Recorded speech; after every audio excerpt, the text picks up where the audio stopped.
Now we turn to Abiol Lual Deng, and she is the daughter of Lual Deng. As you know, many people, we know he been here before. Abiol, she is a political scientist, international relations, and she's talking about the avant-garde of South Sudan. Correct? Thank you. Hi guys, how are you? Good. I will keep my presentation hopefully a little bit short because I would like to put about at least 10 minutes of interaction with the audience. Yeah, because I think what you just said is very prescient. It's about now, right? Yeah. Yes. Yeah, and the diaspora is today, and many of you are members of, whether it's the South or the North, you're also members of Sudanese diaspora or other diasporas, right? And you could be from more than one, and I think that's really important.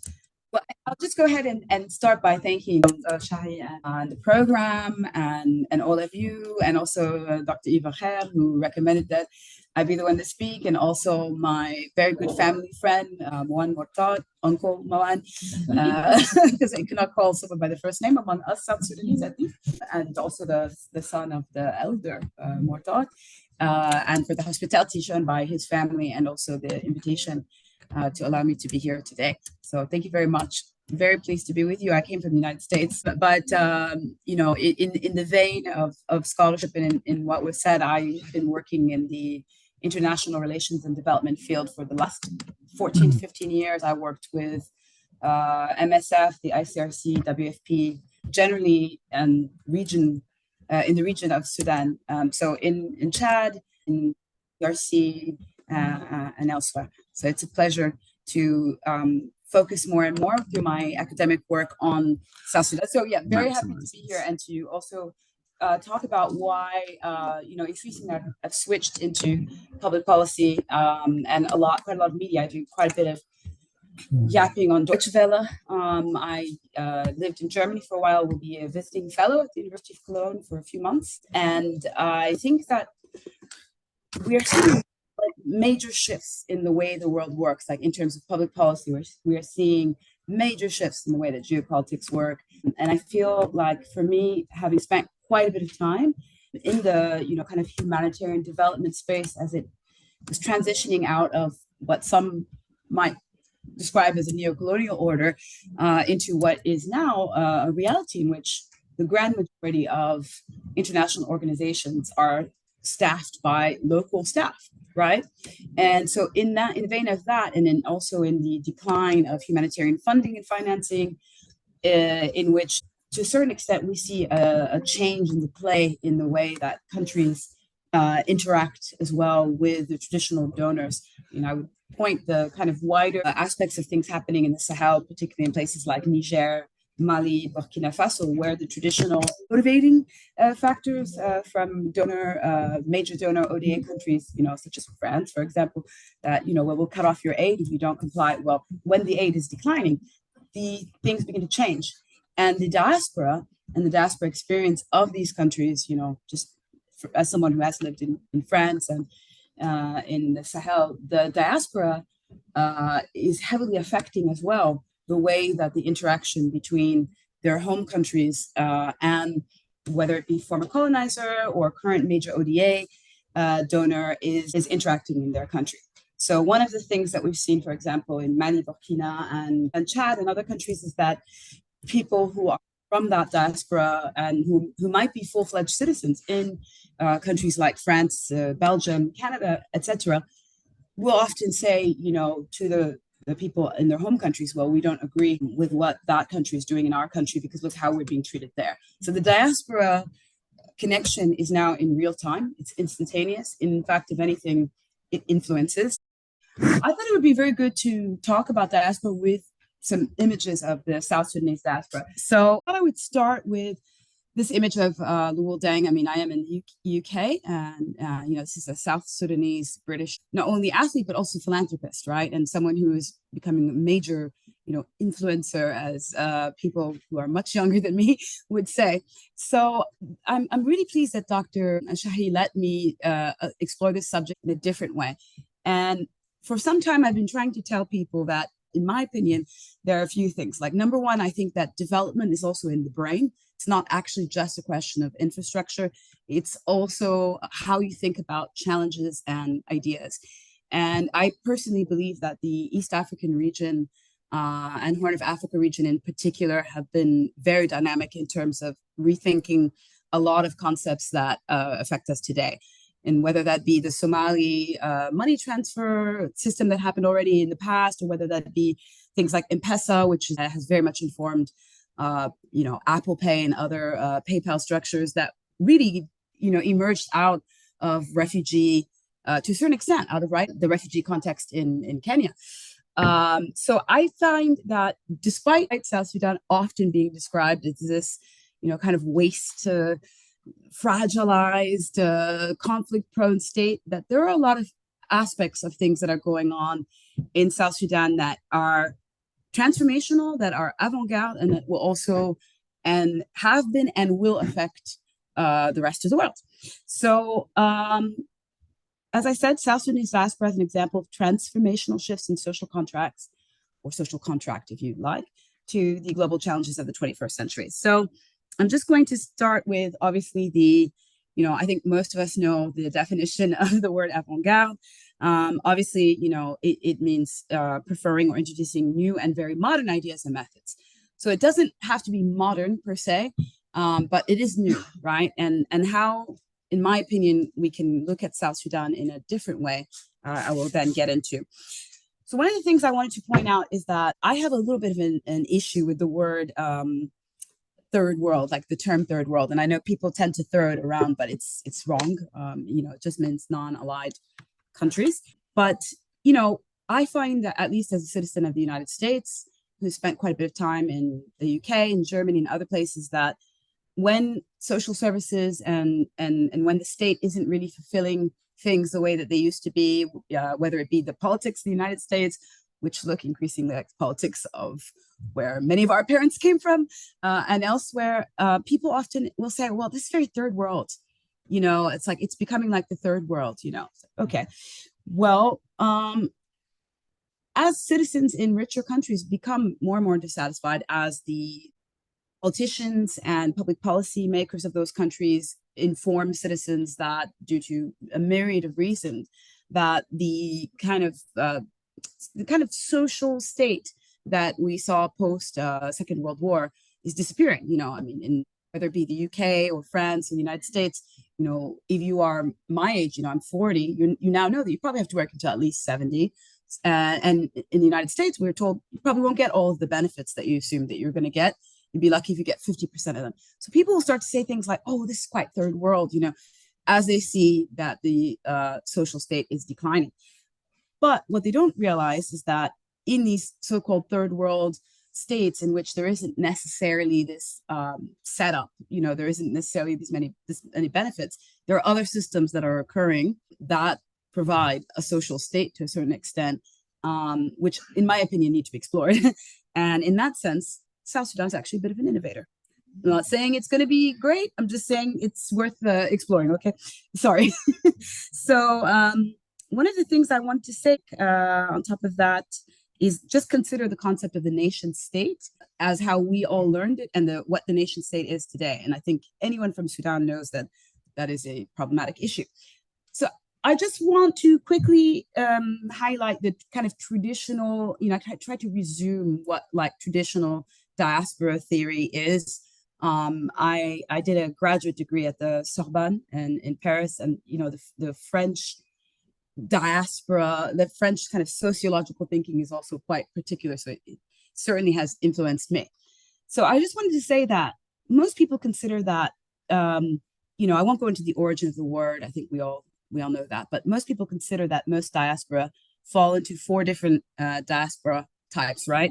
So victims, labor, and imperial diasporas, right? Trade diasporas, and then cultural diasporas, right? I would argue that for South Sudan, I'm not going to speak in the name of North Sudan, even though I feel like, I know the country as well. I would argue that for South Sudan, in that type of thinking, could probably fit every one of those categories, right? And so then I also want to just bring attention to, in 1993, a French writer and researcher, Alain Médin, who was at something called CNRS in France, wrote a very poignant book. And he started to organize diasporas. He wrote a book called Diaspora Archetype et Typologie, so Diaspora Archetype and Typology. And he proposed that the typology be based on the degree of cohesiveness and the dynamism of the diasporic organization. And he differentiates between crystallized diasporas and fluid diasporas. So he talks about things like the efficiency and dynamism of diasporic and transnational networks, for example, like the Chinese throughout Southeast Asia and elsewhere. So I think it was interesting that he gave, for example, for each of these three groups, he gave different specific examples. So as you can see, Chinese and Lebanese as an entrepreneurial diaspora, anyone who spent any time in, for example, Francophone West Africa, has also seen quite a bit of the Lebanese diaspora in countries like Côte d'Ivoire or Senegal. Also, obviously, the religious diaspora, which is where the term originates from, diaspora in general, and also politic diasporas, so the Palestinians and the Tibetans, although this was 1993, so the Tibetan diaspora, I would argue, is not as prominent now as it was. And that, I think, also is a bit of a warning about the ability for the geopolitical status of the world to change very fast. All right. So now what I, with very few minutes left to allow a Q&A, I'm trying to talk about what we see in South Sudan is like, okay, so South Sudan in many ways fulfills like every single different type of classic diaspora. So you can't really contain it to like one group or the other. So in some ways, there's a need for diaspora studies and theory to go beyond the kind of traditional literature. And it's starting to happen, right? But one thing that I think is super important is that, South Sudan is both a sender and receiver remittance country. And so there's a tendency in the West to say, oh, South Sudan, my God, is one of the poorest countries in the world.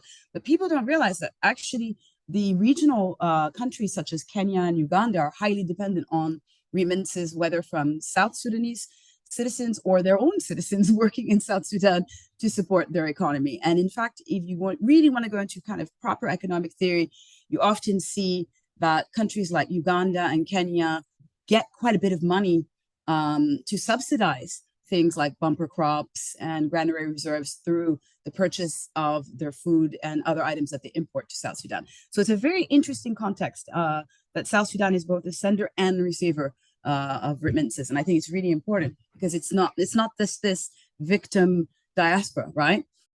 And so what I want to say is that, in South Sudan, one of the issues that is important, and in particular in the context of this discussion, is that a lot of what we're talking about is the failure of the central state in Sudan, right? And so South Sudan, in many ways, is kind of like, in that sense, is kind of avant-garde in being the region and now a country to be like, we don't agree with the central Sudanese state conception, right? And so this has been talked about for quite a bit of time, and I think we also need to accept to a certain aspect that the central Sudanese state failed. I believe it did, right? Because South Sudan left. Sometimes there's still literature that refers to it as Southern Sudan as if it was a region, but it's not a region, it's a country, okay? So I think that it needs to be understood that South Sudan in the world is a very good example of a central state completely dysfunctioning to the point that a region manages to successfully leave. And that's very, very, very different from other separations. So one thing I want to say is also the fact that now South Sudan, ironically, or if not, logically to a certain extent, also has these problems of central state to region. And this is something that by Dr. John Goring de Mabure, where he talked incessantly about the need to bring the town, the city to the village, right? Because you've got to bring the services from cities into the village if you want to make the central state matter. The reality is that to a certain extent, both South and North Sudanese people are not really used to the concept of a state providing them many services. So there is maybe a higher tolerance in both countries for less social state support than you would think. So one of the things I wanted to say was that in the context of the economic slowdown of the Ukraine conflict, general decline in humanitarian support, and, just general decline in things like humanitarian aid delivery, which the new South Sudanese state was quite tied to, we see the diaspora in particular emerging as itself the social service provider. And I'm not just talking about the classic like remittances, sending money or, participating in the dowry of someone. It's getting to the point where things are even getting non-traditional, like myself, I'm a Dinka, but I've already participated in the dowry of one of my male relatives, which is something that probably like 20 years ago you wouldn't hear of, but now it's like totally, okay, why not, right? So there is this kind of changing nature of what cultural and economic participation is in our country, but also the diaspora is literally providing services that neither the state nor international organizations can provide. So I just wanted to give an example that I got from, I'll go. Okay. So one thing I'll say also is that we now are talking about diaspora soft power and diaspora, because, for example, the Indian diaspora is now extremely dynamic and they're very focused on soft power. Modi has made that clear. We also see that with Kenya, which has recently, appointed a Ministry of Diaspora Affairs. Ruto, the president of Kenya, has said that there needs to be quite a few, at least 500,000, I think, Kenyans go abroad and connect with other countries and not just bring money in. So the recognition that diaspora are agents of soft power and are able to not only help finance economies, but broaden the power of a country is now very clear for many African states. But I think in the case of South Sudan, I did put a picture of two South Sudanese models. I know it's not just because they're very beautiful, but it's also for a real reason, because the beauty industry is $1 trillion industry. Okay. And there are 20 South Sudanese top models. So even just in their percentage, in terms of top model and, exposure to percentage of population, they are the most, like South Sudan is one of the, I think it's maybe number one in the world in terms of how many people are involved in the beauty industry. Right. And so the beauty industry is not just, pictures making people look good. It's also making a lot of money, particularly Western countries like France, the United States, and even other countries like South Korea and such. So I think that's really important. The other thing that I'll mention with this kind of soft power coming out of South Sudanese involvement in things like beauty industry, sports industry, is the fact that a lot of people who are from the greater African diaspora, who themselves are not from South Sudan, and I see this a lot in America, feel very inspired and connected to see people who look like these models, have a darker skin color in ads. And it starts to enter into almost a kind of psychological mindset in which people say, wow, I'm so happy and so proud to see people who look maybe a little bit more like me, dominating an industry which is traditionally quite Western European. So I don't think the modeling thing is just about beauty, it's power and money. I do now want to also talk about the risks of diaspora. So the reality is that we know that there have been diaspora communities who have contributed to some of the conflict and different conflicts in South Sudan. And I do think that, I do want to say that, in the new environment, the role of the diaspora is, it's increasingly being explored. And I would like to say that there should be some scholarship in terms of what is the role of the South Sudanese diaspora in planning, formulation, and implementation of social policy? Because to a certain extent, the South Sudanese diaspora is very much the major stakeholder in social policy intervention. And I also want to ask the question of how could the diaspora be organized to formally contribute to the planning and formulation of social policy? So I think those are some key points, because we know the diaspora helps. We know it's ensuring beyond just soft power. We know that it also can be quite risky. If people feel that they're setting up almost a separate state in a certain way, where they deliver, aid and support directly to their communities and not others. So I think we're starting to look at things a bit differently. And I just wanted to give an example, but I don't know if the internet will let me play the video. This is Afford, which is a group of people led by and partially organized by the son of Francis Deng, actually, whose name is David Deng. And they and other Dinka from, I cannot pronounce it properly. My uncle here will pronounce it for me, the no, Dinka committee. There you go. They came together throughout the world in their diaspora, raised over $50,000 last year when the RSF was threatening their community in Wad Madani. And so they literally moved by themselves without any international organization support, almost 1,200 people out of the Abyei region into South Sudan, into safety. So this is actually a video of them all celebrating that.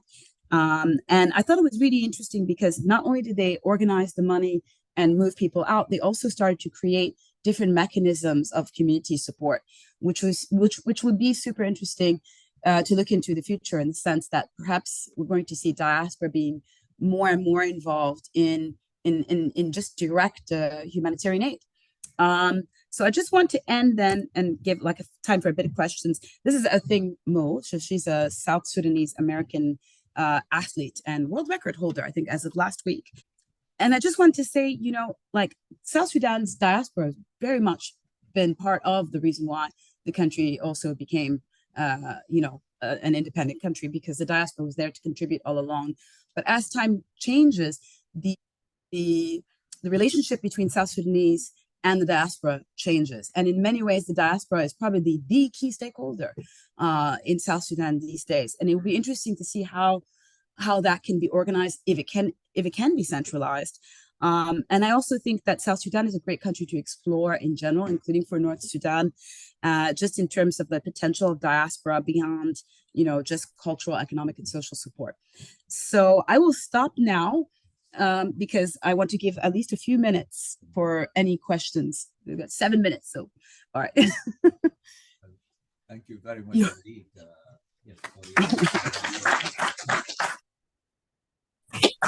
I may just start. Some years back, an American student came to Oxford and happened to be that he wanted to do research on Sudan, so he was transferred to me. He was a graduate of Columbia University, and he came up full of enthusiastic research on failed state. And he kept saying to me, Sudan is a failed state. So I said, right, there is a president, there is a police force, there is an army, there is judiciary, there is educational system, there is finance, there are banking. Where is the failed state in this?